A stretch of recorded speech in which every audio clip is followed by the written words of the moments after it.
All right, many of you sent me this clip of Joe Rogan, yes, podcaster Joe Rogan, calling out the Trump administration's deportation policies. This happened on a recent episode of the podcast, and Rogan said that what's happening with the deportations is horrific. He mentioned a gay barber being swept up in Trump's gang deportation push and sent to El Salvador's mega prison, a place, by the way, notorious for having actual gang members in it. And Rogan says this is a human rights nightmare, and he's correct. But there is a lot more to this story. Let's watch the clip first, and then we'll talk about it. But the thing is, like, you got to get scared that people who are not criminals are getting, like, lassoed up and deported and sent to, like, El Salvador prisons. I read some story. Was it Glenn Greenwald? It was. Yeah. The gay barber guy. Yes. It's scary, man. Is that true? Is that story accurate? With a bunch of these Agua guys, allegedly they got at least one guy who wasn't a criminal, who was just a gay barber who I think, according to the story, came here legally. When you do things quickly and you do things aggressively, that's how you get done. But that's also when mistakes get made. Right. Just so you know, that's not our bleep. We don't bleep anymore. And I think a human being being plucked out of nowhere and ending up in a country he's never been in a maximum security prison with gang members, seems like a bad thing to happen to me. It's horrific. It's horrific. I don't think that should be controversial. No, that's not controversial at all. Again, that's bad for the cause. Like, the cause is, let's get the gang members out. Everybody agrees. But let's not innocent gay hairdressers get lumped up with the gangs, and then, like, how long before that guy can get out? It doesn't seem he can get out, by the way. Is there any plan in place to alert the authorities that they've made a horrible mistake and correct it? Well, if you think about it from a government perspective, and this is where I think it gets quite sinister, is once you've done that, the incentive structure is never going to be to admit that and deal with it. The incentive structure is to say nothing, to cover it up. Konstantin is completely correct on this, and that's exactly what Caroline Levitt is doing. To pretend it didn't happen, but right? That is horrible. So someone ends up in a black hole. Okay, so listen, there's a bunch of stuff here. First of all, Rogan's completely right about this. Rogan also voted for Trump, the very guy who's doing all of it.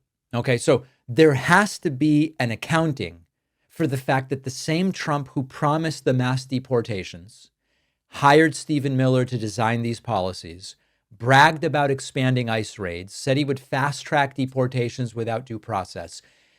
Rogan knew that Trump was promising that stuff. And Rogan publicly said, this is who I'm voting for. So to a degree, Rogan himself is to blame. Now, he's not solely to blame. Rogan didn't get Trump elected. But what I mean is, all of these right-wing ecosystem folks, and okay, Rogan, I guess, is like center-right kind of with some left-wing beliefs, but the ecosystem is fomenting this promotion of MAGA. They helped make it happen. So Rogan says, this is wrong, but he helped to make it happen. That's number one. Secondly, Rogan says the cause is going to be hurt by these incorrect deportations of, like, the gay barber. Let's get the gang members out. Everybody agrees on that. It's just not what's happening. Even if you put aside the case of the gay barber, people with tattoos, people with no criminal record, people who have never been to El Salvador are being sent there without trial, without a lawyer, without anything. And he adds that, you know, this is bad for the cause of Trump, but this is bad for human beings, and it's also against the law. And that gets me to kind of the next criticism here, which is, regardless of whether they got the right person, imagine that it wasn't a gay barber with nothing to do with the gang, but it was a gang member. You still are required to provide due process to people that are physically in the United States. If you come to the border and you request asylum and you're sent back, you're not entitled to due process in that case, okay? There's other problems with how asylum claims are adjudicated, but you don't have the same right to due process when you come to the border and then go back to Mexico. But this is a different situation. And so even if they got the right guy, for lack of a better term, it's still a problem. And of course, it's terrible that innocent people are being ripped from their homes. And all of these other things are a problem on their merits, not merely on the basis of whether you get the right person or not. Now, if Rogan or the millions that he influences had voted for Kamala Harris, this wouldn't be happening. Now, you might say, whoa, David, hold on a second. Whatever criticisms you have of Kamala Harris, and there would be many, and her administration would not be perfect because no administration is perfect.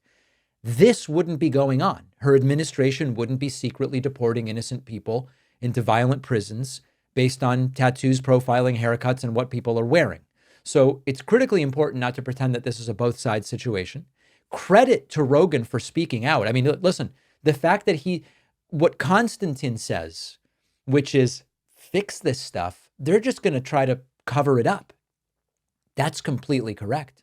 When we looked earlier today at Caroline Leavitt being asked about people that were incorrectly deported, which is a weird phrase, weird term to use, but I think it's relevant for us. She just said, no, we maintain that those people were all gang members. It ignores the fact that they have no due process. So Rogan here is upset about a fire that's burning that he helped to start. And it would be great for him to acknowledge that. As Bernie Sanders has said, you can't be an arsonist and then ask for credit for putting out the fire that you started. And when you light a match and then all of a sudden there's a huge fire, how much applause do you really deserve for saying this fire is a real problem? Because that's essentially what Rogan is doing. We've got a fantastic bonus show for you today. It's Liberation Day. You may not be feeling liberated. Fine. But it is Liberation Day, according to MAGA, and we will talk about what that means. The DOJ is going to seek the death penalty for Luigi Mangione in the CEO Brian Thompson murder. What's the legal basis for that? And number 3, we're going to do a little sports here, but there's some interesting stuff going on. So if you're like, oh, no sports, please. In Major League Baseball, they have these torpedo bats now that are causing this huge stir. And I think there's something interesting about it when it comes to competition and records. And I want to talk to producer Pat about it. So all of those stories on today's bonus show. Remember that we are preparing for the possibility that we could be shut down on any of our platforms. The only way I will be able to reach you is if you are on my newsletter, our Substack newsletter, because we own that data. We own none of our data on the other platforms. Go to davidpakman.substack.com or sign up at davidpakman.com or simply email info@davidpakman.com. We'll get you on the newsletter no matter what. This is going to be the lifeline if the clampdown does happen. And finally, you can sign up instantly at joinpakman.com to get access to that bonus show that I was just mentioning. So I'll see you then. We'll see you back here tomorrow. Congressman Greg Casar, who recently went on Fox News and just crushed them, is going to be joining me tomorrow. Looking forward to that. See everybody soon. After researching, writing, refining, The Echo Machine, my book, is finally out. This is not just a book about how American politics got so broken. It's also about what's happening right now and what we can still do to stop things from getting worse. Trump's been back in power.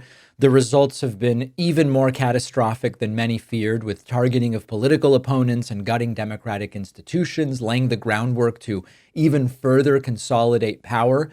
But the thing is that none of this is inevitable. The same forces that brought us here can be countered if we understand how they work and what to do about them. And that's what the Echo Machine is all about. Some say that without corporate media backing, books like this can't succeed. I think we can prove them wrong. You can get the Echo Machine right now at davidpakman.com/echo on Amazon, Barnes & Noble, Audible, Kindle, or by calling any local bookstore and asking them to order it. This book is more important than ever. If you care about what happens next, and I do, check out the Echo Machine today at davidpakman.com/echo.